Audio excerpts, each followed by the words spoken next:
NA53 PTI کو ایک اور دریا کا سامنا۔ کالم نگار Syed Sardar Ahmad Pirzada, the first blind journalist of Pakistan, APNS best Urdu column award holder, روزنامہ نوائے وقت، مورخہ 10 اگست 2018۔ ایک اور دریا کا سامنا تھا منیر مجھ کو، میں ایک دریا کے پار اترا تو میں نے دیکھا۔ منیر نیازی کا یہ شعر تحریک انصاف کی مستقبل قریب کی سیاست پر خوب فٹ آتا ہے۔ عام انتخابات 2018 مکمل ہو گئے، لیکن ضمنی انتخابات کے باعث PTI کے آرام سے بیٹھنے کے دن ابھی نہیں آئے۔ عام انتخابات 2018 کو جس طرح ہر سطح پر چیلنج کیا جا رہا ہے اور متحدہ اپوزیشن مستقبل کے جو منصوبے بنا رہی ہے، ان کو سامنے رکھ کر تجزیہ کیا جا سکتا ہے کہ آئندہ کے ضمنی انتخابات میں PTI کو عام انتخابات سے زیادہ محنت اور امیدواروں کے بارے میں درست فیصلے کرنے پڑیں گے۔ اس کی وجہ یہ ہے کہ متحدہ اپوزیشن ضمنی انتخابات جیت کر PTI کی قومی اسمبلی میں اکثریت کو برابر کرنے کی بھرپور کوشش کرے گی۔ ضمنی انتخابات کے سب حلقوں میں سب سے اہم حلقہ عمران خان کی خالی کردہ نشست کا بنی گالہ والا حلقہ NA53 اسلام آباد ہوگا۔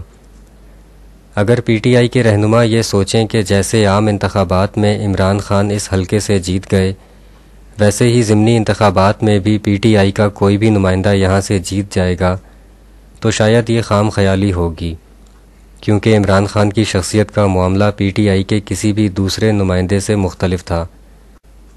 چونکہ NA53 میں کافی بڑا علاقہ دیہی علاقوں پر مبنی ہے، اس لیے PTI کو یہاں سے اپنا نمائندہ کھڑا کرتے وقت بہت سی باتوں کو مد نظر رکھنا ہوگا۔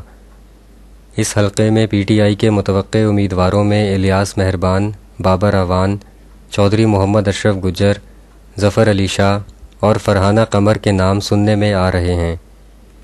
الیاس مہربان مزاجاً انتہائی شریف النفس انسان ہیں۔ وہ اپنے علاقے میں پرائیویٹ تعلیمی اداروں کا ایک نظام چلاتے ہیں۔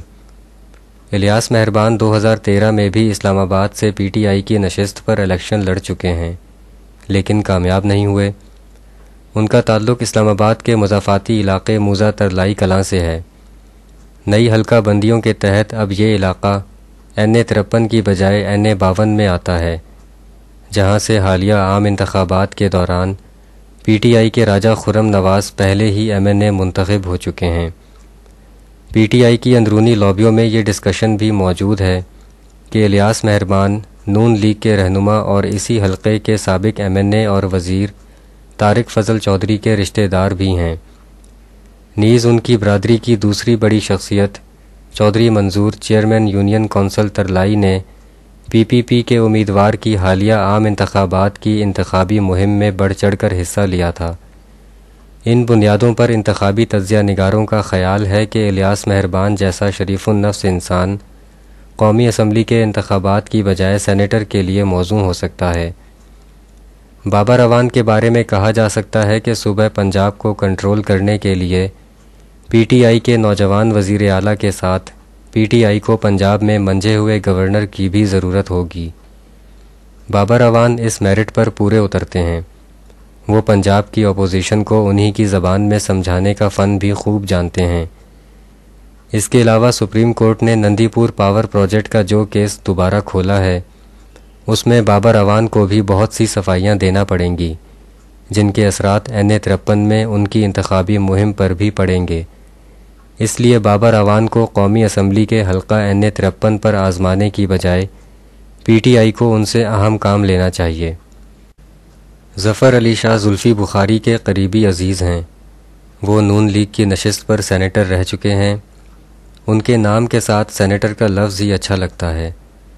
امید ہے کہ سینٹ کے انتخابات تک زلفی بخاری پر قائم مقدمات کا فیصلہ بھی ہو جائے گا۔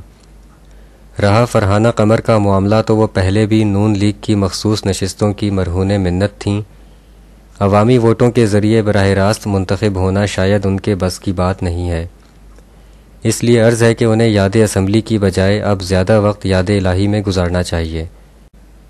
اگر چودھری محمد اشرف گجر ایڈوکیٹ کو NA53 کے حوالے سے پرکھا جائے تو کہا جا سکتا ہے کہ انہوں نے حالیہ عام انتخابات میں چیئرمین عمران خان کی قیادت میں اسلام آباد کے تینوں حلقوں اور مری کے حلقوں میں پی ٹی آئی کی بھرپور انتخابی مہم چلائی۔ اس کے علاوہ لاہور جا کر پی ٹی آئی کے لیے شیراں والا گیٹ کے مقام پر ایک بہت بڑے جلسہ عام کا انعقاد کرایا اور خطاب کیا۔ اشرف گجر سپریم کورٹ کے مشہور وکیل ہیں۔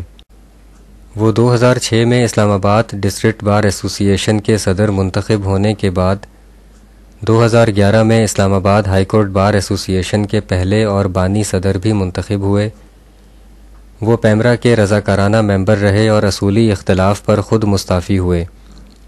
نون لیگ نے انہیں مراعات اور پروٹوکول کے اعتبار سے سپریم کورٹ کے جج کے مساوی چیئرمین آئی ٹی این ای کا عہدہ بھی پیش کیا، جسے اشرف گجر نے قبول کرنے سے معذرت کر لی۔ وہ وزیر اعظم عدالتی اصلاحات کمیٹی کے سربراہ مقرر ہوئے اور جامع سفارشات مرتب کیں۔ انہوں نے یہ سب کام رضاکارانہ طور پر صرف پاکستانی لوگوں کو سستا اور فوری انصاف پہنچانے کے لیے کیا۔ انہوں نے لیبر پالیسی بھی بنائی، لیکن ان کی عدالتی اصلاحات کی سفارشات اور لیبر پالیسی کو سرد خانے میں رکھ دیا گیا۔ NA-53 کے دیہی و شہری علاقے، جن میں شاہدرہ کلاں، شاہدرہ خرد، رملی، نریاس، قائد اعظم یونیورسٹی کے ارد گرد تمام آبادیاں، کوٹ ہتھیال شمالی، ڈھوک چودھریاں، چھتر، تلہاڑ، گوکینہ، کوٹلہ، پیر سہاوا تک کے تمام پہاڑی علاقے کی آبادیاں، Karachi company, G9، G7، G6 وغیرہ شامل ہیں، میں مقامی کے علاوہ KPK، پنجاب اور آزاد جموں و کشمیر کی گجر برادری بڑی تعداد میں آباد ہے۔ اشرف گجر یہاں کے بسنے والوں کو فردن فردن جانتے ہیں اور ان کی خوشی غمی میں ہمیشہ شریک ہوتے آئے ہیں۔ اسی لیے انہیں گجر برادری، تاجر و مزدور تنظیموں اور علماء کرام سمیت سب لوگوں کا بھرپور اعتماد حاصل ہے۔ ایک اور اہم بات یہ کہ جناب چیف جسٹس میاں ثاقب نثار صاحب نے بنی گالہ کے علاقے میں ناجائز تجاوزات کے حوالے سے وزیر اعظم عمران خان کو رول ماڈل کا کردار ادا کرنے کو کہا ہے۔ اس کام کی تمام ذمہ داری بھی پی ٹی آئی کے منتخب ہونے والے NA-53 کے ممبر اسمبلی کے ذمے ہی ہوگی، جس کا قانون کی مکمل سوجھ بوجھ رکھنے کے ساتھ مقامی آبادی میں انٹریکشن ہونا بھی ضروری ہے۔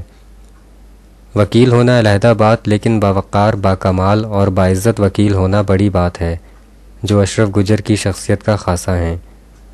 اسلام آباد کے حلقہ NA-54 سے پی ٹی آئی کے چاق و چوبند اور ہونہار لیڈر اسد عمر منتخب ہوئے ہیں۔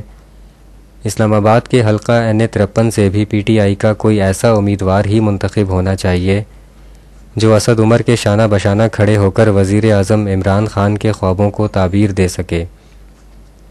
نام ظاہر نہ کرنے کی شرط پر باوثوق ذرائع کے مطابق متحدہ اپوزیشن کی کوشش ہے کہ وہ ہر صورت میں NA-53 کی نشست حاصل کرے، لہٰذا اس حلقے کے لیے چیئرمین عمران خان کو ہر طرح سے موزوں امیدوار کھڑا کرنا ہوگا۔ شکریہ۔ The end.